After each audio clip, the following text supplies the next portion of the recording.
Chers téléspectateurs, maa ngi leen di nuyu di am mbégte di leen dalalaat suñu plateau spécial événement culturel saa yoo leen ko gisee am xam ni xew-xew am na ci wàllum culture art donc tey nag ñu nar a dalal benn actrice bi nga xamante ne dafay def liggéey bu mucc ayib Sénégal ñëpp xam ko mu nekk Halimatou Gadji alias Marème Dial ci série boobu di maîtresse d'un homme marié boo leen gisee ñu dalal ko fii ci plateau spécial événement culturel dafa am sacre maanaam raaya buñ ko jox ci Sotigi Awards mu nekk benn organisation bi nga xam ne dafay tabb ay acteurs yi gën a ràññeeku fii ci Afrique wala ci diaspora bi mu doon am foofu ci Ouagadougou Burkina Faso du 12 au 14 moom mu jël prix bi nga xamante ne mooy prix meilleure interprétation féminine série TV grâce ak série bi nga xamante ne ci lay joué mu nekk maîtresse d'un homme marié Halima ñu ngi lay nuyu di la dalal.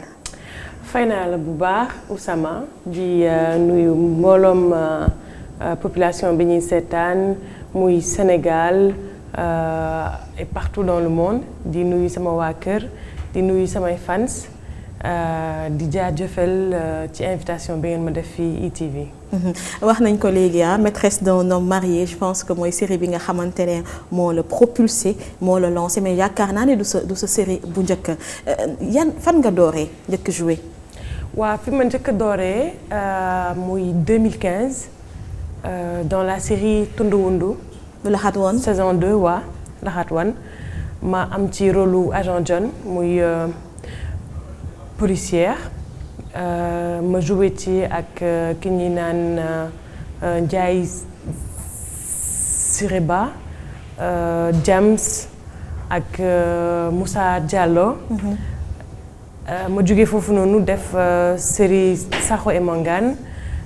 def tamit Sey bi 2.0 la série Renaissance après loolu noonu yëpp ci laay doog a def maîtresse d'un homme marié.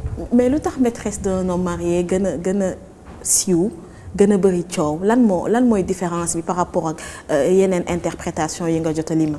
waa li tax maîtresse gën a am coow gën a am buzz c'est que dafa laal benn sujet boo xam ne. sujet buy concerné bépp jigéen ci àdduna parce que ñun ñu ngi ko defoon. muy maîtresse. waaw non pas maîtresse titre bi mooy maîtresse d'un homme marié mais ci biir maîtresse d'un homme marié vous avez 5 actrices te ku ci nekk mu ngi refléter la société. Et pourquoi ça a donné plus de buzz parce que on a une actrice Marème Dial que je représente, qui elle assumait sa sexualité et faisait plus de scandale que les autres. moo tax ñu gën a focus ci Marème. pourtant am na yeneen ñeenti jigéen. ñu nekk ci série bi te seen rôle soo ko xoolee ci société bi da nga koy gis. moo gën a am ci société bi sax que maîtresse parce que lii di wàllum violence faite aux femmes domestiques violence faite aux femmes. Comme Racky nga xam ne elle a été violée dans son enfance yooyu li ñuy gën a gis ci société bi ñu nekk que ay histoire de tromperie wala Marème Dial maîtresse mais ci personnage Marème Dial la ñu gën a focaliser parce que moom moo indi sujet bi ñëpp di daw. Exactement. léegi nag yow bañ la proposé interprétation boobu rôle boobu. qu'est-ce que ça t'a fait. tikke woo ne waaw est-ce que rôle bi di nga ko mën a jouer. ñeme ma ko woon. au début waaw ñeme ma ko woon parce que bi ma demee audition bi rôle Racky laa bëggoon jouer. parce que c'était un rôle qui me ressemblait plus et puis. Et Marème Dial, pour moi, c'était un rôle vraiment difficile à porter parce que c'est une femme de caractère, c'est une femme de gueule, on va dire. Et je n'assumais pas trop. Mais il a fallu que je m'entraîne 2 ou 3 fois devant mon miroir pour interpréter le rôle. S'il faut refaire ce rôle de maîtresse, est-ce que Halima dina ko jouer waat? Oui. J'adopte parfaitement ce rôle et je le porte là où je vais parce que man maa ko joué. c'est pour faire un petit peu différence bi wax nga ko Marème Dial c'est une femme qui s'assume day wax sexualité nu muy dundee sëyam nu mu bëgg góoram mel yooyu yëpp daf koy raconter mais yow au début rôle Racky nga bëggoon jouer parce que ça te ressemble plus donc il y a une différence Halima n'est pas Marème Dial. Non, pas du tout. Pas du tout. C'est juste une interprétation. Exactement, c'est une interprétation parce qu'un acteur, il est appelé à se modifier pour pouvoir interpréter un rôle. Un acteur, à la base, c'est une pâte à modeler qui se module par rapport à son personnage et subit plusieurs transformations. Il y a des rôles qui ont besoin d'une transformation totale du corps, c'est-à-dire soit prendre du poids, perdre du poids, se muscler ou bien même se raser. Parfois... Comme Agent John.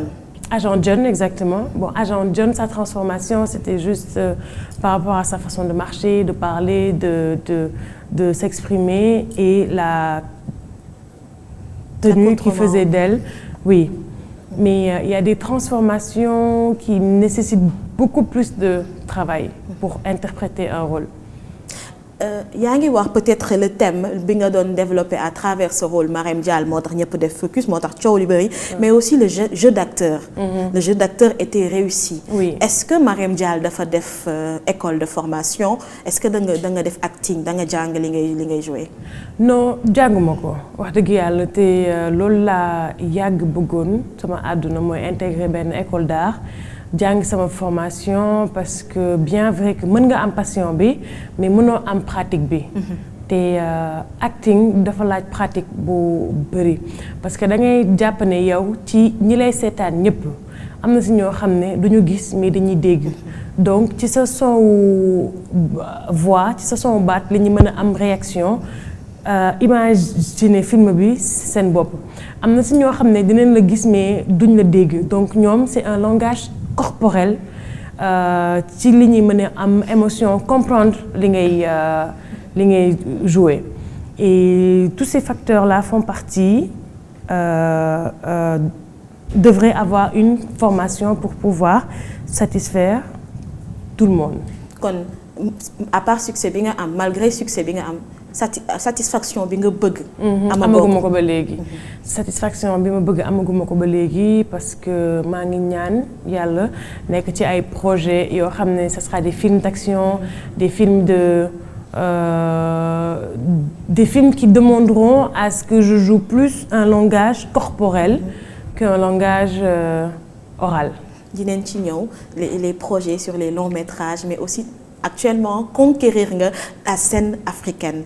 li si neex mooy maîtresse d'un homme marié daf la permettre Afrique bi xam la àddina xam la félicité wu ma la sax ci antenne bi par rapport ak prix bi parce que tellement dañu yàkkam ci woon aborder lii di question bi léegi nag bu ñu ñëwee succès bi moom macha allah maîtresse d'un homme marié dafa am succès mais à côté du succès surtout le succès c'est surtout hors de nos frontières fii Sénégal coow la gën a jur que succès naka nga dundee coow yi nga xamante ne moo am bu ñu nee coow mooy li ñu doon gis ngeen koy def yenn scènes yi yenn langage yi ñu ne dëppoowul ak suñu aada wala dëppoowul ak diine yi nga xamante ne moo ne ci Sénégal ku gënoon porté yooyee critique mu nekkoon ONG Jamra je pense que boo nekkee acteur critique bi ngay xaar mooy critique d'art ñi nga xam ne ci la ñuy ñëw critiquer film bi ça te permet toi en tant qu'actrice wala producteur bi mu xool nu muy toogee mais beneen critique au niveau social nga amoon naka nga dundee loolu en tant que sénégalaise en plus.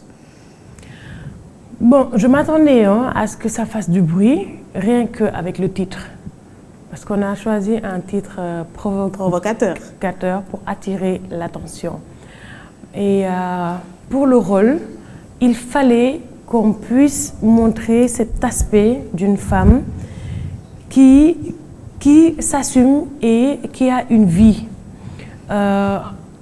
On voit que la transition de Marème Dial, c'est une fille qui est venue de la France pour s'installer au Sénégal. Elle était au début fiancée, qui l'a trompée et qui est tombée sur un homme marié. Elle n'a pas choisi d'être maîtresse d'un homme marié. Elle est devenue maîtresse d'un homme marié à cause des circonstances. Te li ma ci gën a jaaxal mooy on n'a plus jugé Marème que Cheikh alors que c'est Cheikh qui a fait de cette fille une maîtresse et qui l'a ramenée chez elle. Donc li ñu gën a pointé du doigt jigéen daf ma juste wan ne que Sénégal jigéen amu ko fii liberté wam totale duñ ko wax mais dañ koy def parce que ay Marème Dial bëri nañ ci dëkk bi ñoo xam ne xam naa leen mais duñ ko wax mais dinañ ko def donc c'est un peu hypocrite parce que boo bàyyiwee xel ci sa religion boo bàyyiwee xel ci sa aada ci sa culture ak yooyu noonu yëpp duñ ko def mais jigéen yaa ngi génn bitim réew di gën a am seen liberté foofu noonu parce que sañu ñu ko def fii te pourtant ñi ko fii def ci suuf bëri na.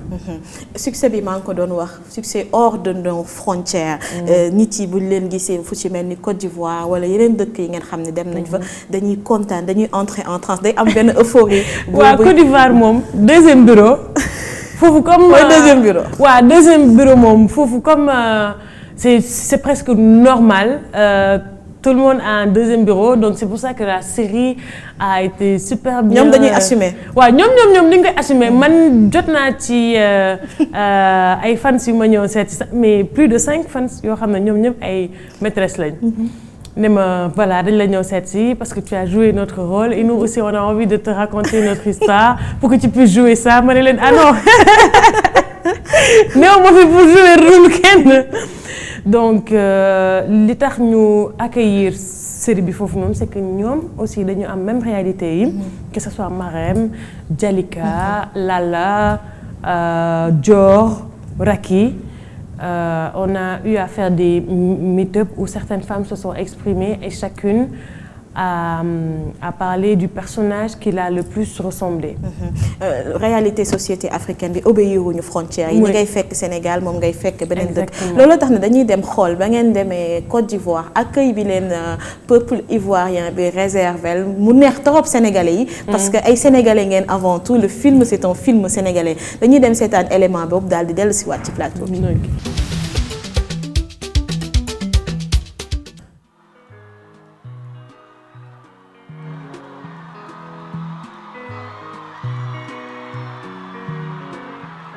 gis nga ko fu la jigéen romb ndaanaan romb na la ndax xool nga ko loo gis li mu sol wala yow li ci xolam seen nga ko. Je suis vraiment contente parce que j'ai vu mes stars. Je voulais vraiment voir Cher et mon vœu se réaliser. Je remercie A+. mu nekkoon foofu loolu ci Abidjan parce que maîtresse d'un homme marié dafay jàll foofu ci benn chaîne mu am succès bu rëy rëy A+ lay jàll naka ngeen dundee succès boobu ba ngeen yeggee Abidjan gis nit ñi jommi ngeen. ah c'était émouvant nit dund ba gis population bi toog di la xaar ngir mbëggeel c'était émouvant et nit jaral la rek nga jóge sa kër ñëw di ko xaar ay heure pour gis ko photo ak moom ñun daf ñu laal lu bëri. On est rentré ce soir-là, on était émouvant, ça nous a juste donné plus envie de travailler et satisfaire notre public. Donc à partir de ce moment-là, on a su que on avait un message à faire passer. Effectivement, donc dañuy wax métier acteur fii Sénégal boo seetee art ci boppam moo xaw a tumuranke wala ñi nga xam ne dañuy pratiquer art duñ leen jox solos duñu yaakaar dañuy foog ne foo la duñ ko jàpp comme yeneen métier wala yeneen liggéey rawatina métier bii di métier acteur parce que léegi série yi dañoo bëri ñu bëri la ñuy gis ci biir série yi dernière nouvelle bi am y avait le dernier casting de Marodi mu am benn indignation parce que dafa am marée humaine nit ñu bëri ñu dem pour bokk ci casting boobu espérant doon ay acteurs booy gis genre situation yu mel noonu lu ñuy tuutalee ñii di acteurs yi wala xeeb bi ñuy def yenn aar yi yow est-ce que du am benn frustration bu muy jur ci yow en tant qu'actrice? Si, ça évoque énormément de frustration en moi parce que l'art ne nourrit pas son maître ici. Déjà. Oui, l'art ne nourrit vraiment pas son maître. Et c'est bien qu'il y ait beaucoup de séries, que les gens se lancent dans la production parce que ça nous permet de consommer local et de ne plus consommer tout ce qu'on nous a vendu depuis notre enfance, les séries mexicaines, brésiliennes. Donc, à travers ces séries, nous aussi, on fait passer nos messages, culture, religion, violence et tout ce qui importe la société. Et ce qu'il y a de plus beau. Parce Exactement, que tout ce qu'il y a de plus beau aussi, on en profite. Exactement, on en profite pour vendre nos tenues, nos coiffures, nos cérémonies. Par exemple, damay jël rek exemple baptême doomu Lalla bi. Bi ma demee Burkina, il y a une fille qui m'a montré des photos de son baptême. Elle avait repris les mêmes modèles et le même décor pour le baptême de son enfant. Pour te dire à quel point on a vendu notre culture. kon yéen a ngi influencé nit yi comme ñun ñu influencé xam nga léegi da nga gis Sénégal ku ñuy takk mu def bright to be. Oui. Parce que ci américains yi ñoo ñu influencé donc yow sénégalais bi influencé nga benn burkinabé ba muy ngénte jël sa même modèle même décor ba ci Lalla li mu sol ci kaw ba ci suuf loolu la sol donc jot na ñu gën ko jox àqam gën a valoriser acteurs yi parce que tey à travers ces séries on fait rêver surtout la jeune population parce que ku ci mel ni ndaw bu am 15 ans 16 ans nga toog di seetaan Marème Dial da ngay bëgg mel ni moom mais la réalité qu'il y a dedans est bien différente de ce qu'on voit au petit écran. Est-ce que da nga leen di conseiller ñu li ma leen di conseiller mooy ñu jàpp ci seen jàng parce que c'est très important. C'est permis de rêver, hein. Vous pouvez être de très grands acteurs et pour l'être il faut avoir tous les atouts et apprendre. Bu ngeen mënee intégrer école de formation nga xam ne ñàkk na fi des écoles de formation d'art, d'acting, théâtre parce que le théâtre fait vivre. Tey boo demee comme Burkina nga xam ne c'est vrai que tolloowuñu mais théâtre foofu noonu dañ ko gëm. Que ce soit dans d'autres pays, tu peux pas nous comparer même aux acteurs de South Africa ou Ghana ou bien Nigeria parce que c'est une entreprise qui marche énormément et ils investissent de l'argent. Les acteurs ne se plaignent presque pas. Mais fille, l'acteur il est obligé à faire 2-3 choses pour s'en sortir. C'est quand même étonnant d'entendre ça. Oui. De vous. Marème Dial parce que yaa ngi joué ci film bi nga xamante ne quand même am na plus de 2 saisons. Donc bu ñu déggee ça veut dire que le cachet c'est pas ça. Hein? Pas vraiment. Je dis la vérité sincèrement. C'est pas le cachet qui me fait vivre. Je suis obligée de faire 2 à 3 choses pour pouvoir m'en sortir. Mais le cachet ne me fait strictement pas vivre. Et c'est une réalité qu'il y a dedans. Que j'ai envie de partager parce que ñu ci bari dañ lay naan mën naa siiw rek. C'est vrai am na ci ay réalités yoo xam ne mën nga ci am xaalis bu bari. Ça peut ouvrir des portes. Ça peut ouvrir des portes parce que tey mën nga siiw utiliser sa image pour créer sa marque pour liggéey ak ça peut ouvrir énormément de portes. Mais l'acteur doit être payé à sa juste valeur. Il doit pas chercher à être populaire pour pouvoir gagner après. Parce que c'est un métier aussi et on voilà. pouvoir vivre de son métier. Boo gisee acteurs américains yi ce ne sont pas des influenceurs ils passent pas leur temps sur Instagram à vendre des produits ou bien oui. Parce que seen cachet bi doy na leen. Exactement ils vivent de ça même s'ils lancent leur propre marque tu ne les vois pas même faire la promotion sur les réseaux sociaux tout le temps parce qu'ils ont un staff pour ça. Mais encore une fois félicitations dañuy ñëw nag ci li nga xamante ne moo mujjee xew mu nekk Sotigi Awards bi nga xamante ne jëli nga ko woon foofu ci Burkina 5e édition bi dañuy dem seeti déglu say kàddu yu njëkk bañ la joxee lii di trophée bi foofu ci Burkina ñu ànd seeg suñu correspondant boobu xam ne moo nekk Ouagadougou Ndiaga Thiam. J'ai dû passer le casting 3 fois pour être retenue pour le rôle de Marème Dial. Et ce que j'ai envie de dire, c'est la série Maîtresse d'un homme marié n'est pas seulement une histoire qui retrace la vie de Cher, de Marème ou de Lalla. C'était une occasion pour nous de raconter la vie de 5 femmes qui représentent la société. Quand ça a dépassé les frontières, on ne s'attendait pas à autant de succès et de voir que toute l'Afrique soutenait ce projet. Je suis énormément émue ce soir. En tout cas, c'est pour moi un honneur d'être aujourd'hui parmi cette foule, ce monde du cinéma, parce que ma première a été nominée, elle a eu son prix. Ma deuxième a été nominée, elle a son prix. Un homme polygame, 2 femmes et 2 décorations. Franchement, il faut le faire. Je pense que j'ai bien obtenu mes femmes et je suis très heureux aujourd'hui de recevoir ces prix. Merci beaucoup Ndiaga Thiam moom moo ñu teewal foofu ca Ouagadougou moom fekkee na bañ la doon jox ce prix bi. dégg nañu sa kàddu bu njëkk wax nga ni ñetti yoon nga def casting bi balaa nga doon am rôle bi. Oui. Bon, première fois bi ma ñëwee, je suis venue toute simple parce que quand j'ai travaillé avec des équipes comme Canal et autres, liñ ma njëkk a wax booy dem casting mooy va simple, sa plastique ngay dem jaay. Tu n'as pas besoin d'être super maquillée, tu n'as pas besoin d'être super habillée, pas d'artificiel. Le plus simple que tu es, c'est comme ça qu'on se présente. Il y en a, ils partent habillés en tout noir. Pantalon noir, t-shirt noir, sans maquillage, sans artificiel, parce que c'est le plastique que tu présentes en premier. Donc, de ñëw, toute simple, j'ai joué et Mass a dit que je jouais bien, mais je n'avais pas la carrure de Marème Dial. Donc, juste parce que je n'étais pas venue habillée en talons, tout ça. Et je l'ai refait une deuxième fois. Cette fois-ci, j'étais habillée comme dans l'éloquence de Marème Dial. Donc, je suis venue.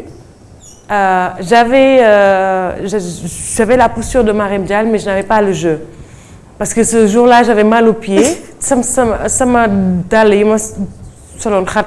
Donc, je n'ai pas bien joué le personnage, mais j'avais la carrure.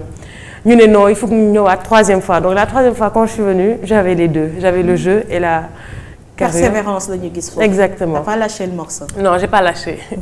De continuer, préserver. Si c'est finalement rôle. Exactement. Mais nominé déjà, quel sentiment tu as une nomination? C'est une sensation très forte parce que la nomination, je l'ai reçue par message, par une actrice qui était nominée l'année dernière, Christiane, qui avait joué dans Sakho et Mangane et qui représentait le rôle de Mamaba. Donc, elle m'a annoncé que j'étais retenue pour le Sotigi Award. Mon nouvelle grandiose ce jour-là. Je l'ai partagée avec toute la famille et mes amis. Et je suis allée voir parce que je ne connaissais pas réellement Sotigi Award. J'en avais entendu 2-3 fois. Mais bima demee gis académie bi, organisation bi, les acteurs et autres, je me suis dit waouh, j'espère juste être là ce jour-là et partager ce moment avec tous ces acteurs. Et tu n'étais pas la seule sénégalaise parce que amon na yenen nominé, ce wudju également amna fa prix, motax ñu gis sen jëkkër ji nonu demone représenter ko jël prix mo nek prix espoir. Meilleur espoir. Meilleur espoir série TV. Mom Ndeye Binta Leye ñu ngi koy féliciter également ci sacre bobu. Il y avait aussi Amélie Mbaye qui était nominée dans la même catégorie. Oui. Amélie Mbaye, oui. Il y avait Julo Pro. Julo, catégorie des hommes aussi. Oui. Donc, je pense que 5 ngeen won ñibisi ak ñaari prix. Oui. Ça veut dire que le cinéma sénégalais quand même. Il y avait un autre Sénégalais qui était nominé aussi. Ouais. Mu nekk sacre bu mag. Je pense que li fu mu nekk ni yan la parce que c'est un prix hors de nos frontières.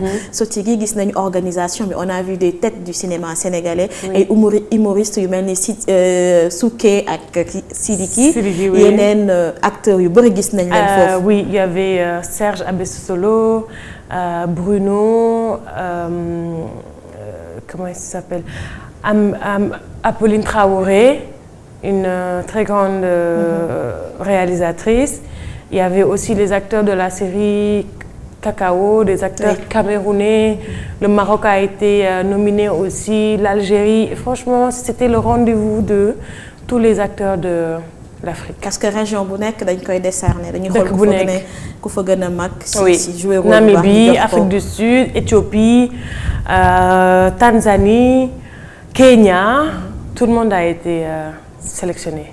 gis nañu Halima mu jot prix wam waaye foofu aussi amoon na yeneen acteurs yu nekk fii ci Afrique yu ñu jox ay raaya ku si mel ni Blanche Bana nekk camerounaise jël lii di meilleur acteur bu Afrique centrale dañuy dem aussi teewlu ay kàddoom réaction yu mu am par rapport à ce prix ñu dellu si waat. Bonjour le Sénégal, bonjour à mes amis sénégalais, je vous remercie parce que vous également vous avez participé à ce que je sois le award du meilleur acteur de l'Afrique centrale et ce award qui s'est tenu dernièrement au Burkina Faso. Merci beaucoup. La joie est immense parce que là, il y a un an seulement, je sors du Festival du Niger avec le prix de la meilleure interprétation féminine et un an plus tard, je suis la meilleure actrice de l'Afrique centrale. Ça, c'est énorme et c'est beaucoup pour moi. Mais on va s'arrêter là, on va continuer à travailler pour. Là, on a pu conquérir l'Afrique ensemble, l'Afrique centrale ensemble.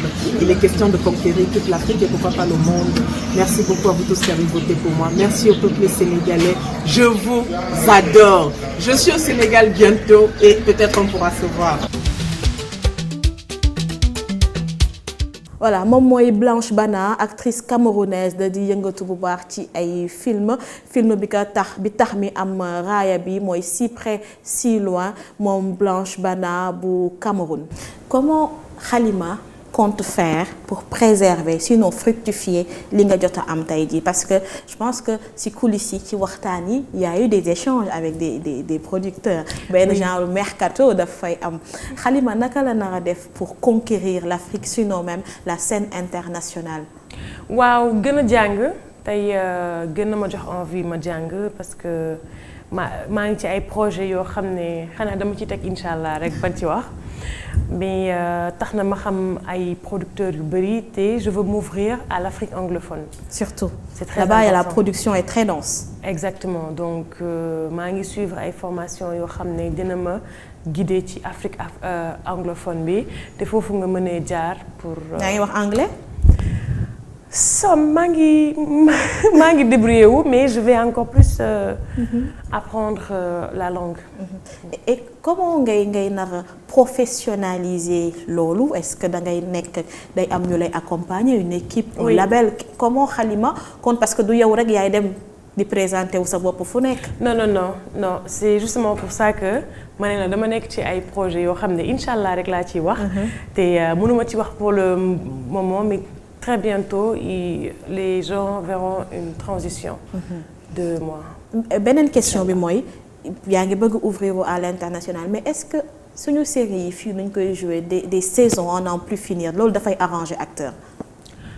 Bon am na ay séries yoo xam ne ça devient comme yaa ngi doon seetaan Alerta Malibu. Les séries américaines yoo xam ne ils ont fait plus de 10 ans il y a des séries qui tiennent comme ça mais dañoo am benn population boo xam ne c'est très demandeur ils veulent toujours quelque chose de nouveau. Donc si tu les gaves trop d'une même série à moins que ça soit super bien joué et qu'il y ait toujours des sujets qui font que le téléspectateur devient familier avec cette série-là c'est possible. Mais après, ça risque de bloquer l'acteur dans ses autres projets et ne pourra plus se débarrasser du personnage. D'accord. Est-ce qu'il y a des rôles yi nga xamante ne doo ko jouer? waaw am na ay rôles yoo xam ne moom du ma ko jagle sama personne. Ouais. D'accord. Halima ñu ngi lay remercier di la féliciter encore une fois ci sacre bi nga am nag sacre Sénégal la. di la souhaiter une longue carrière ak disponibilité bi nga xamante ne wane nga ko ba ñëw suñu plateau spécial événement culturel. Amine man maa leen di remercier merci de m'avoir invité c'est un plaisir de partager ce moment avec vous et retrouvez-moi Inch'Allah très bientôt dans d'autres projets. voilà plateau spécial événement culturel tey dañ doon ànd ak Halimatou Gadji mu nekk actrice alias Marème Dial ci série bi di maîtresse d'un homme marié du série bu njëkk nag mais moo ko ibbil buntu yu bëri ba Sotigi Awards bi nga xamante ne jëriñ na ko ci Ouagadougou foofu ci Burkina Faso ci 5e édition bu mucc bi donc ñu ngi leen di remercier ci safo bi di leen bàyyi ak li des suñu programme fii ci ITV jërë ngeen jëf.